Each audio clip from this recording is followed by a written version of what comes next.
to our channel, Those Twins Who Knit. I'm Jessica. And I'm Rachel.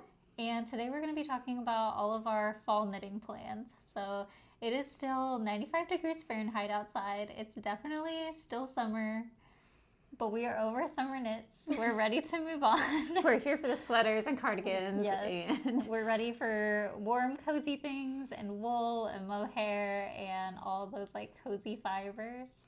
So we really wanted to sit down and kind of reflect on what we're hoping to do in the next couple of months as we prepare for fall and even just a little bit of winter knitting. And you might remember at the beginning of the year, if you've been with us, that we do have a 2024 planning video where we both talked about things that we wanted to make all throughout the year. We've not abandoned it. I've done 3 out of 9 on my list. I think same. Yes. So we're not giving up on those lists, but we just thought it might be more practical and it might be more helpful for us to think about what are we going to make this season as opposed to throughout the entire year, because new patterns and styles and just different inspiration comes throughout the year. And so while I think we both still really love everything we said we would make, we're thinking this might be a better way to focus in on what will we actually make in the next couple weeks and months. I'm not saying we like 100% will get some of these things done, but I know you especially tried to focus on like the yarns you currently have in stash and like knowing that you would be able to get these done. And I didn't necessarily focus on that because I have a lot of stash yarn, but it's usually like odds and ends of like one skein here or there that was left over from a project. I don't have like sweater quantities I've got of some yarn sweater quantities. just like in stash laying around. Like that kind of stresses me out. I don't have a lot like that. But I'm hoping this will help me like be a little more guided in like what I want to purchase over the next couple of months.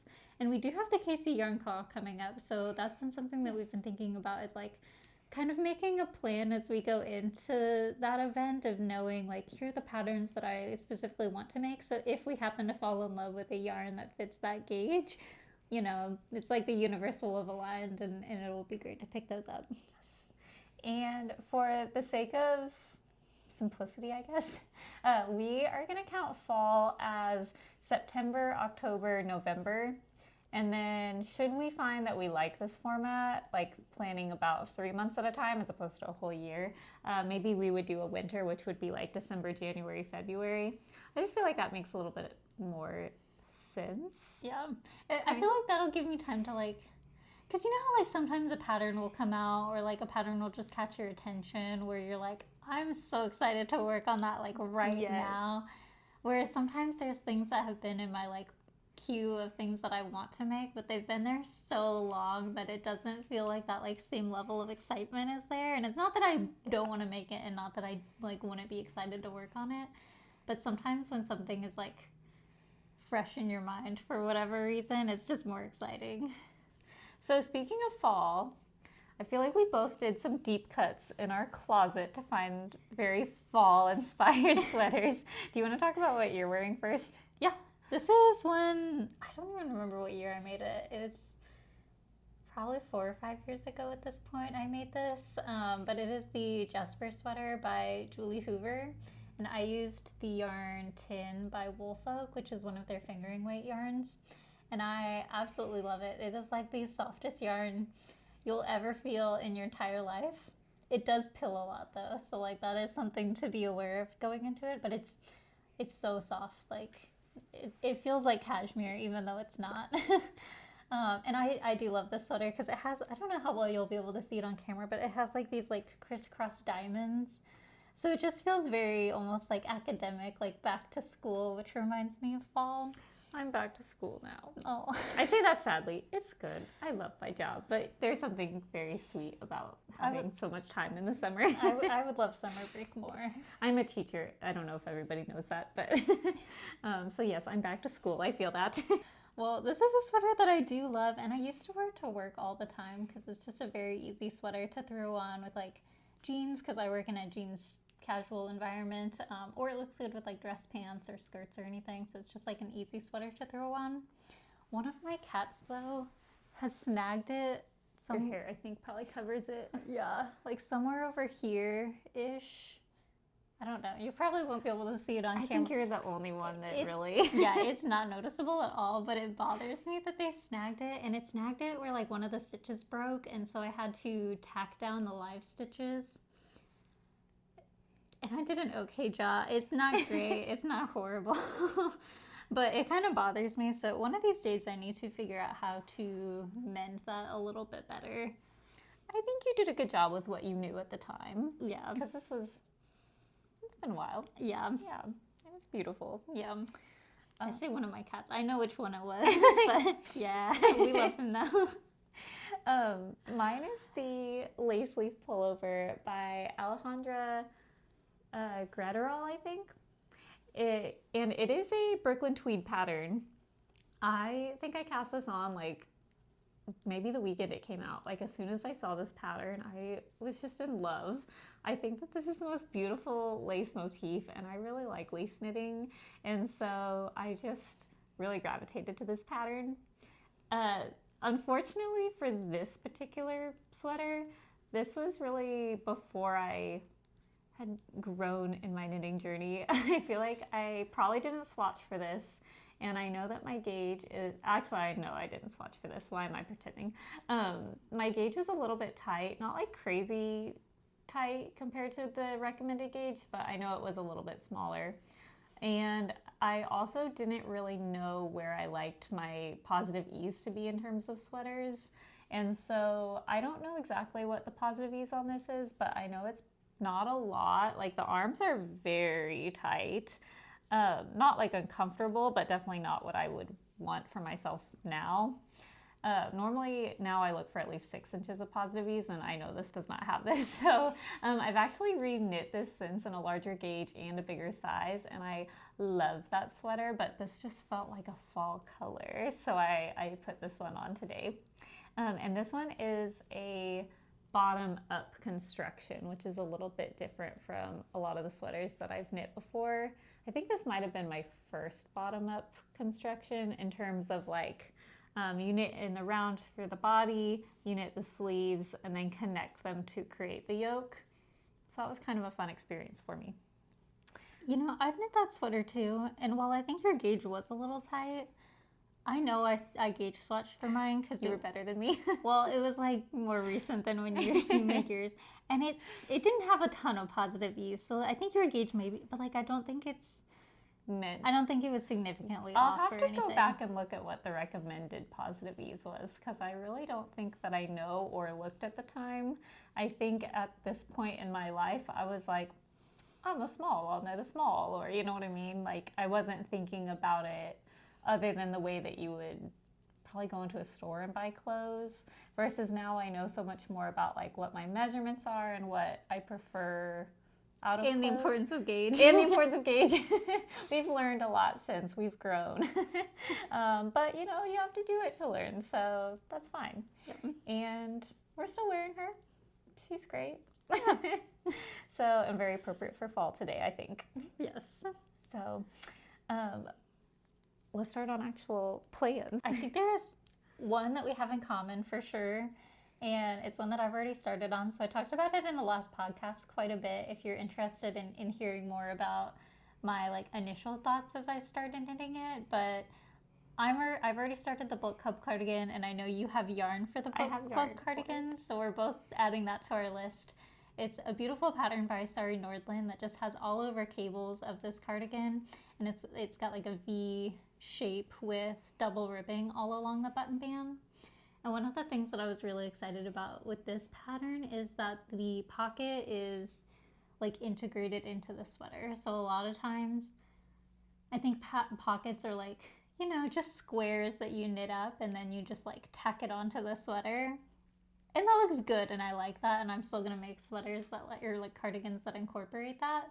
But I liked that this one was really clean because the pocket is knit in a way where it like continues on with the sweater, but then the pocket is like on the inside, if that makes sense. Yes, it makes it very like a clean finished Yes. piece. Yes. And I don't really enjoy sewing pockets on. Sometimes I'll skip it because I really don't enjoy it. No. And so I feel like I would actually be more motivated to do a pocket with that design. Yeah, same. I don't mind the knitting the pockets part. It's the sewing the pockets part on that makes me nervous. I'm like, I have to make it perfect or it's going to look bad. Yeah. I actually have yarn from my book club cardigan. Yeah. The pattern recommends a sport plus a lace to get a worsted. Is that what you're saying? Yes. Well, this is Pearl Soho Good Wool in the color Winter Grass. I'll hold it up. I've seen people categorize this as both a heavy sport and a light DK. So I feel like it's kind of in a little, it sits on a gradient, but I think it'll work really well. I plan on holding this with a mohair because I think that will help me get gauge, and Sari Nordlund uses a mohair for hers, but I don't have that mohair yet. I originally thought maybe I would have a mohair in stash, and then I was looking at what I was thinking I was going to use, and I don't think there's enough. So we've got 1/2 of the sweater. Nice. And that's all I have. I don't have the actual like starting or anything, but I've got some. Oh. I went through a phase several years ago, like kind of in those like first few years where I was like entering the workforce, where I used Goodwool a ton because it is so affordable and it's really nice. Like, you know, you don't find a lot of like really affordable 100% wool yarns. At the time, they were only undyed, so it was all like, you know, browns and whites, but those are my colors, so that's okay. But now they have like a full spectrum. But anyways, I think I just used that yarn so much that I kind of like got burnt out about it and forgot about it, but I need to go back and revisit because it is really nice. But the yarn that I've chosen to use is the Woolstok Worsted by Blue Sky Fibers in this like dark green color. So this is the swatch that I used for the moss stitch pattern. And I already talked about like my initial thought process on knitting the yoke in our last podcast, so I don't want to get into that too much. But I will say the one thing that's kind of tripping me up about this pattern as I'm knitting the body and getting a little bit further into it is that within the diamond, it's seed stitch, but within like the side panels and the front panels and the back panel, it's all moss stitch. And so I have to be really careful when knitting the wrong side rows to make sure that I'm doing the proper seed stitch or moss stitch. And I've heard that seed stitch or moss stitch kind of like the definitions of those can vary depending on where you are or who taught you to knit. So like my personal definition of a seed stitch is that it's like knit one, purl one, and then on the next row you do the opposite. So it kind of looks like little dots right on top of each other. So like wherever there was a knit, the next one's a purl, and then the next one's a knit and a purl. So yeah, that's how I learned it too. Yeah, that's how I learned it. Well, obviously we learned from the same person. But for me, a moss stitch would be where you put 2 stitches on top of each other. So you would do a row where you knit one, purl one, and then assuming that the stitches are as they present themselves, the next row you would knit and purl those same stitches so that you have 2 knit stitches and 2 purl stitches, and then from there you would start alternating. I have no idea if that made any sense or not, but that to me that's the definition of like seed stitch versus moss stitch. So I just, as I'm knitting the body, I just have to pay a lot of attention to that, and because it is a darker yarn, it's kind of difficult at night sometimes to tell, so I have to sit next to a lamp. Yeah, that might be a daytime knitting project. Yeah, during the daytime it's totally fine. I can see the stitches, no problem. And at night I can still see them. I just have to like, I have to be sitting next to like a really strong light source, which is not a problem, but like just kind of something to consider. I love it. My next one is also a cardigan, and in fact I will admit that I have several cardigan plans this fall. I have more cardigans than I do sweater plans, but that's okay. We can always use more cardigans. I feel like everyone right now is knitting a lot of cardigans, like everyone I see on Instagram. And anyway, it's a good time for cardigans. So my next cardigan plan is the Evina cardigan by Heidi Petterson. And this one is a little bit different. I was just really excited about this pattern because the pattern uses some really beautiful classic knitting like stockinette and double knit band, really just classic timeless elements. But then the body of it is actually crocheted. It looks like kind of similar to granny squares maybe. And I just was really attracted to the idea of maybe getting to combine those skills because I'm not very confident in crochet and I want to get better at it this season. Which is also why we're so excited to be able to partner with Skillshare for this episode. Skillshare is the largest online learning community for creatives with a broad range of topics ranging from illustration, photography, productivity, fiber arts, and more. They have thousands of classes ranging from beginner to advanced, which allow you to learn at your own pace. But what we really appreciate about their classes is that they have a learn by doing approach to teaching where members can create and share a project after completing a class. We were super excited to see that they offer lots of textile classes in sewing and design, as well as knitting and crochet. We used the Granny Squares Crochet Masterclass to start practicing, which was perfect for beginners, and we loved that it included downloadable guides so we could practice even when we were away from the computer or at a loud coffee shop. We're excited to continue increasing our skills using the Take Your Crochet to the Next Level learning pathway once we mastered the Granny Square. Thank you again to Skillshare for sponsoring today's video. The first 500 people to join Skillshare using the link down below in our description will receive 1 month of premium for free. So focusing again on the Evina cardigan, one of the things that I was really excited about with this pattern is that it does have a pretty big gauge. The designer recommends a fingering plus a lace plus lace, so 3 strands, which comes out to an Aran weight. I just thought that'd be really nice for learning a new skill because sometimes when you're learning something and I don't know, I don't want to say wanting instant gratification, but like kind of wanting to see that validation. Instant. Yes. So I just thought a bigger gauge with this might be kind of the way to start with crochet. I feel like this cardigan would go pretty fast. That might be optimistic of me or unrealistic, but I had heard crochet goes faster. I've heard that too. Such a rumor has gone around. So I don't know, I'll just be excited to see if it's something that I can do this fall, and it's something that I would get to shop for because I don't have the yarn right now, which would be really fun for the yarn crawl. The next one that I'll talk about is actually the one that I'm working on right now, so I'm kind of cheating at this list because I know for sure I'm going to be doing the first 2 patterns because I've already started on them. But my second one is the Lakes Pullover by Ozetta. Oh, it's beautiful. I'm really excited about it. She recommends using Wool Dreamer's La Racanta yarn, which is a worsted weight yarn, or using a DK weight held together with a strand of silk mohair. However, we had a friend who knit a cardigan using this exact yarn, which is the colorway Red Currant in Merino and soft silk mohair by Knitting for Olive. And I really loved the color, and I feel like reds are kind of hard to purchase online because it's so hard to tell if it's going to be like a poppy red or a blood orange red or a fire truck red or like a deep red. I don't know. I just like we're picky about colors. We're picky because they're not as common for us, I think. Yes. So I wanted like a true bright red, but I didn't want something that was going to lean too pink or too orange.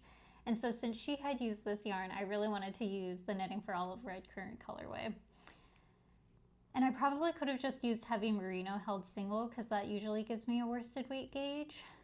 However, I really wanted the mohair with it because I really like the halo, and I find that my mohair garments don't pill as much. So sometimes when it's something like this that I imagine is going to be almost like a sweatshirt, I think the mohair will help it maintain longer, if that makes sense, or have less maintenance that I have to worry about depilling or anything like that.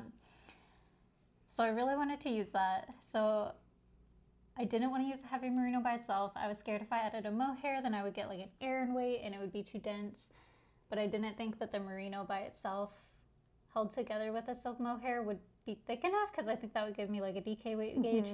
So long story short, I ended up doing 2 strands of merino held together with 1 strand of the soft silk mohair in order to get the worsted weight gauge. So I'm holding 3 strands together. And I'm really excited about it. I think it's really like the perfect gauge. I can't believe how far you've gotten. This is like 3 days of progress. So it's going so fast. It's gonna like fly off the needles. So you're gonna finish that like September 1st and check that off. Yes. Tis the goal. No, but I feel like this saddle shoulder is really popular, and this is my 3rd saddle shoulder sweater that I've started this year, so I think I'm just like gravitating towards them, but they're so fun, and honestly there's something about them that kind of makes the sweater feel like it's going by faster, because since you're knitting the block, this is like 2 inches on each side of what would usually be like shoulder knitting. Yeah. And so then I feel like what you consider the yoke depth for like the front and the back doesn't feel like you're knitting it as long, because you already have like, what, 1.5 inches, 2 inches right here alone. Yeah, it looks awesome. And I've also seen where a lot of designers, and I think this one's the case too, where they'll kind of seamlessly take the shoulder into the sleeves. It looks so good. Yes, and not only does it look so good, but I hate picking up stitches, and so these ones, since they're already live, you just have to put them back on the needle, and it's like less stitches you have to pick up later. It's beautiful. Which is beautiful. So I know there's a lot of saddle shoulder sweater patterns out right now, but the reason I wanted to go with this Ozetta one is because if you look at the pictures, her collar is really thick, and I kind of liked that like really thick look. I don't know. Yeah. I just wanted like a nice hearty collar on it. I don't know how to describe that. It's gonna look good. It's gonna look good. And I feel like this red color is so popular right now. Oh no, are you knitting? You're knitting with it too. Yeah. So, okay, first of all, this needs to go on the record. Take note. Okay. I feel like some people think that I've gotten a reputation for just copying everything Jessica does. And I need everyone to be aware that I bought red yarn first. Yeah, that's fair. You did have that a lot longer. So, she copied me. I did. But you cast yours on first. That's fine. I got this not long after the Super Bowl. So maybe like March or April, I feel like. And this is We Are Knitters, the Meripaca. For transparency, they gifted me this yarn, so I didn't pay for it, and it was very kind of them, but I haven't used it yet. And this is 80% superwash merino wool, 20% baby alpaca wool. When I first got this yarn, I immediately was like, oh my gosh, this is so soft. It's so soft. It's so soft. And then I was like, oh, this is going to pill. So the reason I haven't cast it on yet is because I really took a long time to try to match a mohair, and what ended up happening was the same friend who Jessica was referencing making a beautiful red currant cardigan. We went over and I was like, oh, I think the yarn that you're using is like going to be really good for what I have. I was like, can I take like a couple of inches of your yarn? And she was like, oh, take this whole, Paige is so sweet. She gave me like a whole little extra piece that I could swatch with, and I was like, oh, this color works really well now. So I felt very confident in ordering the exact same stuff that you ordered, which is the Knitting for Olive red currant in the mohair. So I'm gonna hold these two together. And then we went on another little journey with that, because after I swatched it, I was originally thinking a pattern for a pullover, and several that I had in mind would have been on size US 8 needles, but when I held these two together for the swatch, it was very dense. So I went up to a US size 9, and then I got I think 16 stitches for 4 inches, which was bigger than any of the patterns that I thought I was going to knit with this. So we went back to the drawing board, and I found that cardigan number 9. The numbers. The numbers always throw me off. I was like, what is it? Cardigan number 9 has the exact gauge that I'm looking for. So I was not originally planning on doing a cardigan with this yarn, but I would rather not fight math with like the gauge and making a different size work. Like I want to just go into the pattern knowing that my gauge is right and we're gonna get something that we love. So I will knit cardigan number 9. Actually, it is really convenient that her sample is a red, so it's very easy to picture as well. I kind of feel like I'm just copying the designer, which, I mean, it's kind of nice to know what you're getting yourself into, what it's going to look like, and some ideas for styling it. So I'm excited about that piece. I'm gonna keep the cardigan train going. This isn't really like a cardigan per se, but the next one that I have on my list of things that I really want to make this fall is the port jacket by Ozetta, which has not been released yet. So this is my like wishful thinking that it's going to be released within the next like 2 months or so I can maybe start on it this fall. Sadly, I missed the call for test knitting, and I think if I had seen that in a timely manner, I would have really strongly considered signing up. But I am really excited for this jacket. I did test knit the Miles shirt jacket for her a year or so ago, maybe 2 years ago. Whenever it was released, I test knit it and I had a really good experience with that, and I do really love that jacket. But that jacket is knit with Manchalopi, and so it's very light. And so even though it has like a shirt jacket feel, it's still like a very lightweight sweater. It's very like airy and fluffy. Whereas the port jacket is knit with Laceleaf, which is a Icelandic worsted weight wool by Icetex, I think is how you say it. And so I would be really curious to knit a jacket in that yarn.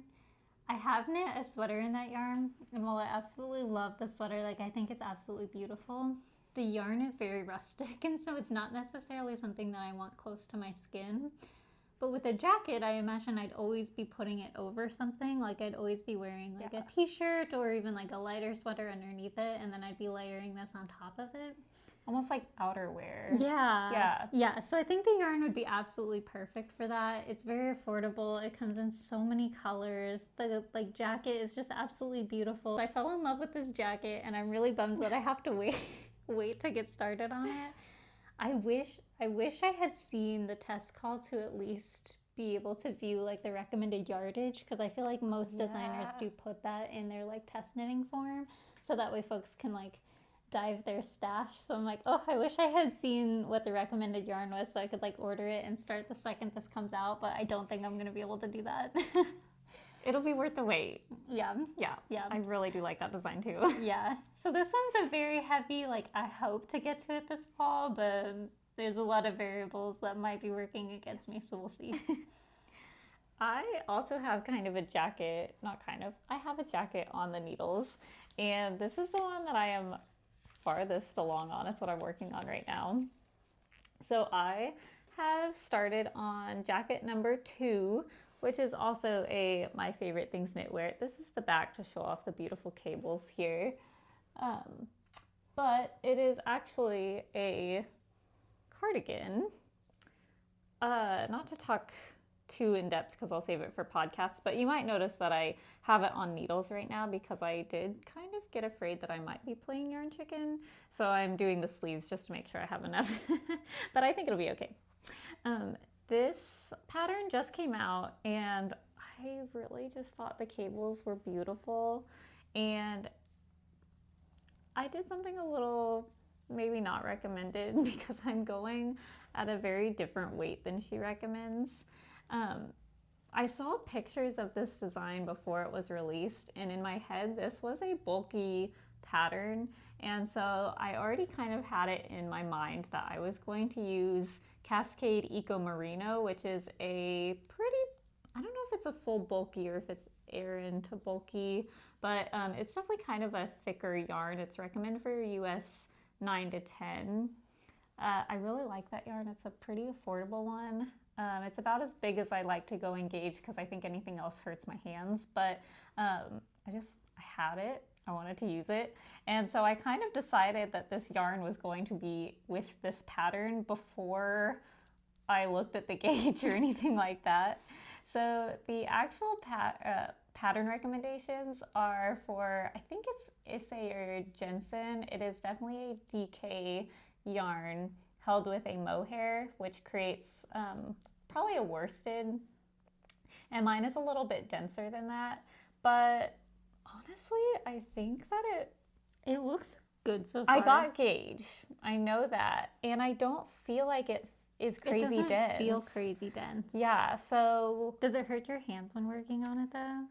If I work on it excessively, but at this point, since I'm back to work and I'm not knitting all day, every day anymore, it's not really a problem. I think if I was trying to do all of this, like if I was just sitting down and knitting frequently all day on this project, I think it would probably bother me a little bit, but I don't have the time for that anyway right now. So no, it hasn't really been a problem. And I think it looks really good. So I don't know. I don't know if the gauge is... It looks really good. I'm kind of laughing because when I first saw it, I immediately was like, aren't the cables backwards? Oh yeah, I forgot I did that.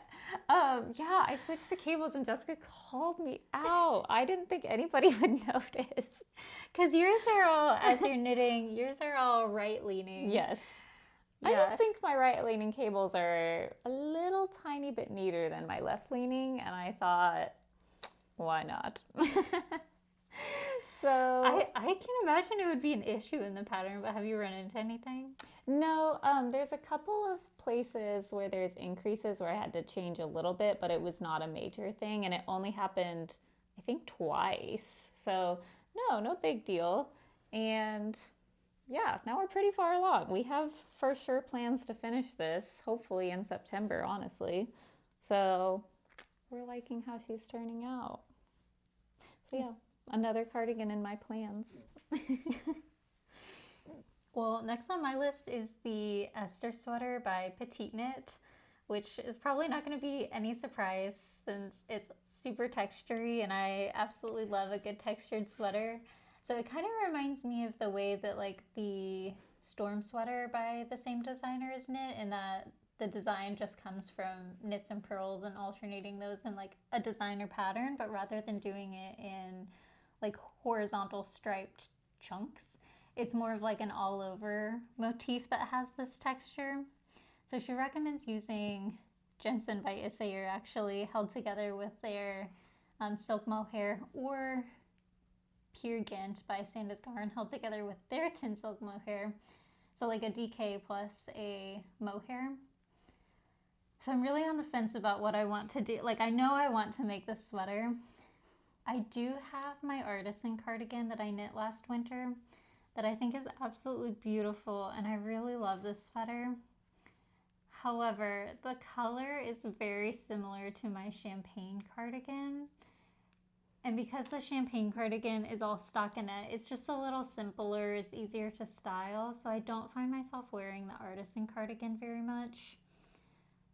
Part of me is like, no, I love this sweater, I want to keep it, and you know, I haven't had it for that long. I finished it like kind of in the middle to late winter of last year, so I almost think maybe I should give myself some more time with it to see if I reach for it this winter, because sometimes, you know, you just haven't had an item long enough to like figure out how it incorporates into your wardrobe, and I kind of wonder if that's where it is.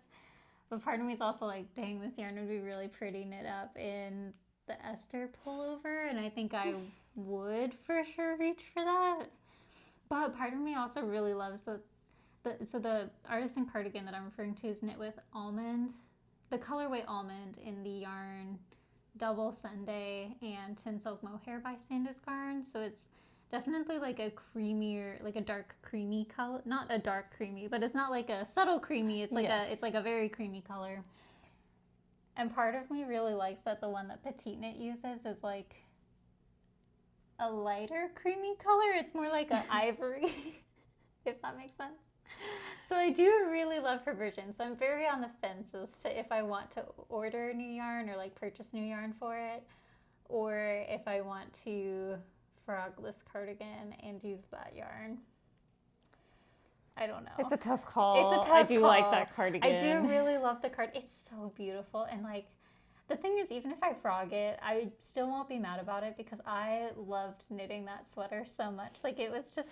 I kind of think you should keep it. I know. Okay. As I'm talking, I'm kind of like, no, I think I should keep it too. I think I need to buy new yarn. But I know that you've talked about that before, and I've always been like, yeah, frog it. And now I'm like, oh. Oh. I know. Okay, yeah. I think as we're sitting here, I've decided I'll just get new yarn. I also have a pullover texture-y plan. I am about 15 rows into the Billie pullover by Sari Nordlund. Oh, I want to make that so bad. Well, you've knit the cardigan version. Yeah. So I'm inspired. This is my third pattern that I am stating that I will knit soon that has cables in it. So I think I'm really feeling the cables. But I think that's natural because coming off of summer where I did a lot of stockinette, and I think a lot of the designs do focus on stockinette. I think I'm just in this mental shift where I'm like, I just want all the texture, and I just really think that this will be a beautiful classic design.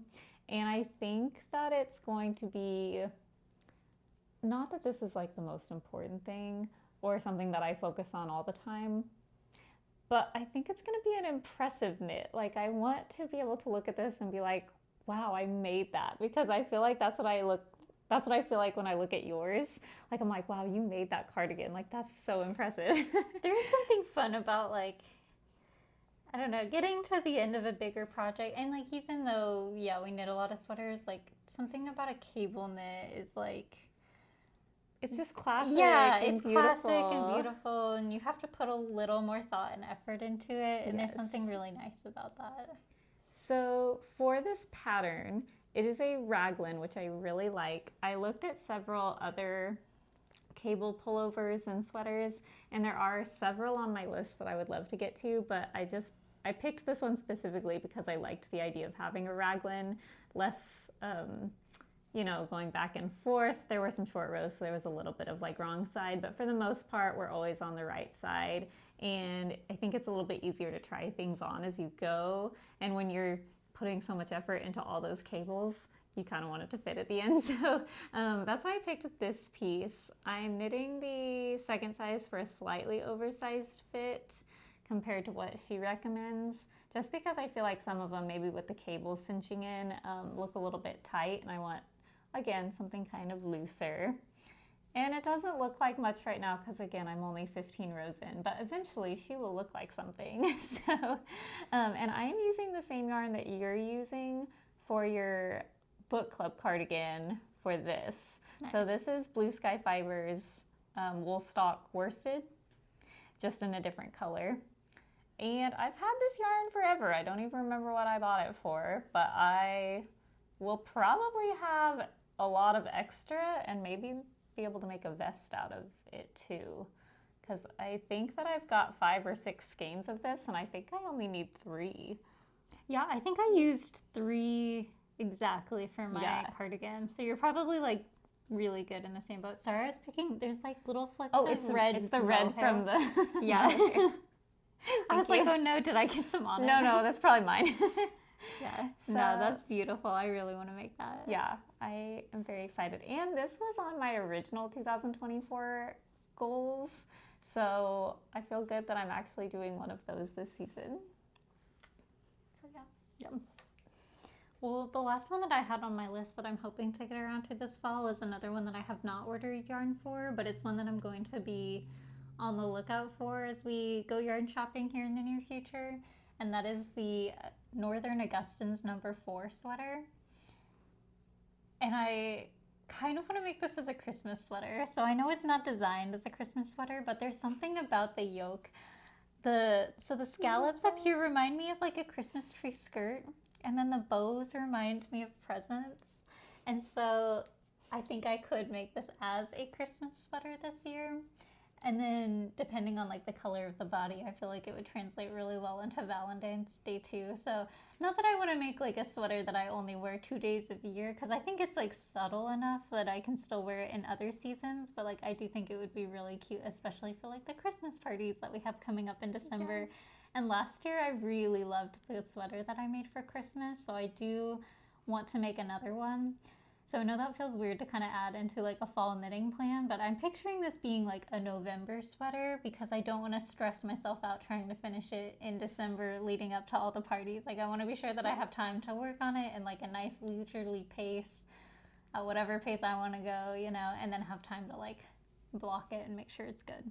I actually kind of wish I'd thought about that because I for sure want to make a Christmas or holiday sweater this year, but I didn't think about that for this. Yeah.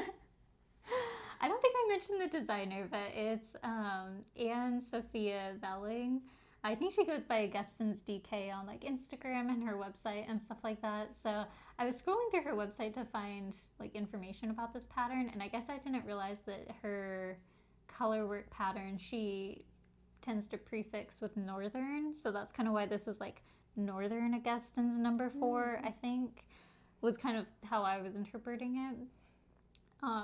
But yeah, she uses heavy merino held together with soft silk mohair. And I've been trying to do some digging. I've been scrolling through like Ravelry to figure out which color she used, and I cannot figure it out. So it looks like the red color might be pomegranate. That would make sense. Because that's the most true red color that I think comes in heavy merino. I've looked at these colors so many times. I might be confusing myself at this point. But I cannot figure out for the life of me what I think the body color is. My best guess at the moment is mushroom rose. That's what I would probably guess. But I'd have to look again. I looked at that one for a long time, and I think that's what I'm leaning towards of because I kind of want to copy her exactly, and I wish she had put the like colorway names on Ravelry. And maybe I'm blind, but I cannot find them. So if anyone knows like where they are for sure, please let me know. But I think the body's mushroom rose, and then my next best guess, if it's not that, would maybe be like trench coat. Or powder. I feel like it's not pink, but it kind of has like... It has like a slight pink, yeah. But I think powder is almost too pink.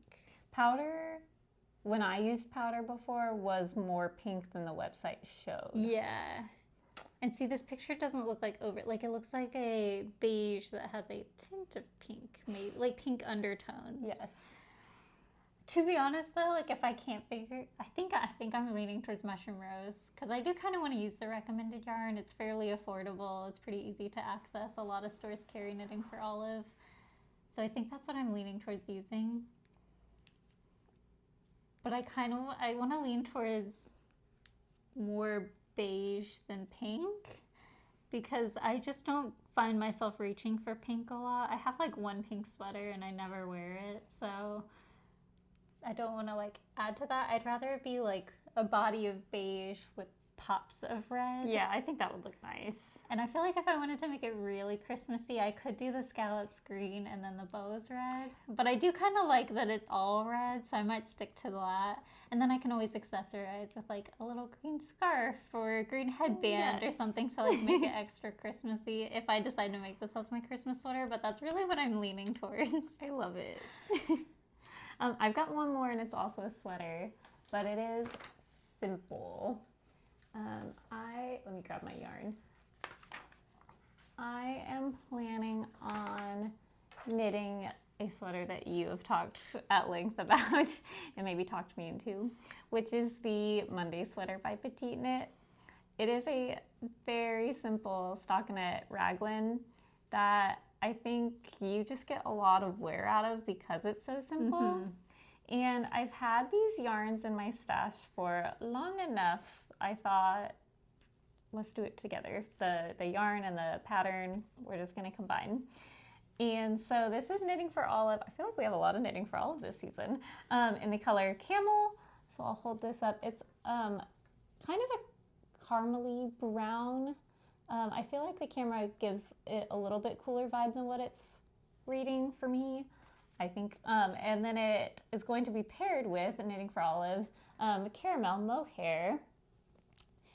And together, I think that they're gonna look really nice. I don't think they're gonna have a ton of marling. I have not swatched with these yet, but I think they look pretty similar. Mm-hmm. So I'm just excited to have it in my wardrobe because I think that this is a sweater that I'll be able to wear with everything. Like, it'll be super versatile. Yeah, I think that I could put like jeans with it, black pants, white pants, like a gingham skirt might be cute. And so I can just see myself wearing this color with a lot of things if I find a simple pattern for it. And I think the Monday sweater will be it. So yeah, I'm excited to have it. I am kind of thinking what I'm gonna do is cast this on as soon as I finish something else. I don't really like to have too many things at one time, but I like the idea of having this in conjunction with one of my cable-y projects, just for kind of a little bit of relief, like on days where I don't have the mental capacity to read a chart or constantly do cables or things like that, to have this as like kind of in the background, but anytime that I need a break, even just like pull this out. You know how sometimes when you're like about to leave, but you're like waiting for like 2 minutes. 5 minutes. Yeah, you're like, I've got 5 minutes. You know, stockinette's easier to just like pick up and do a little bit when you don't know how long you're gonna have to work on something. Exactly. Whereas like the book club cardigan that I'm working on right now, they're really long rows, and each row takes me like, I don't know, like 10 minutes. And so sometimes I don't want to pick that up if I don't feel like I'm going to be sitting for a long time. Or if I'm just really tired, but I'm not ready to go to bed yet, it's kind of nice to have that little, like, I'm still doing something, but I'm not focusing hard on it. Mm-hmm. This is going to be it. So it's a good sweater for that. Yes. Yeah. Yeah, it hasn't been cast on yet, but I do see myself doing it soon, just to, like, have. So that's my last of plans. I feel like that is more than enough for 3 months. I've got sock plans in there that we're not even going to talk about today. So yeah, we'll see how much we actually get through, but hopefully with this 3-month period, we'll stay more excited about these patterns and hopefully see some of them. And on we're getting our head here starts soon. on some of ours. Yeah. So please share anything that you are planning on. If you have any fall inspiration or things on your needles for fall right now. I feel like it's just an inspiring time for knitters because that colder changing of the season, at least in the Northern Hemisphere. Yeah, is really, really exciting. So, and thank you again for Skillshare for sponsoring this video. We appreciate them. And thank you guys for being here today.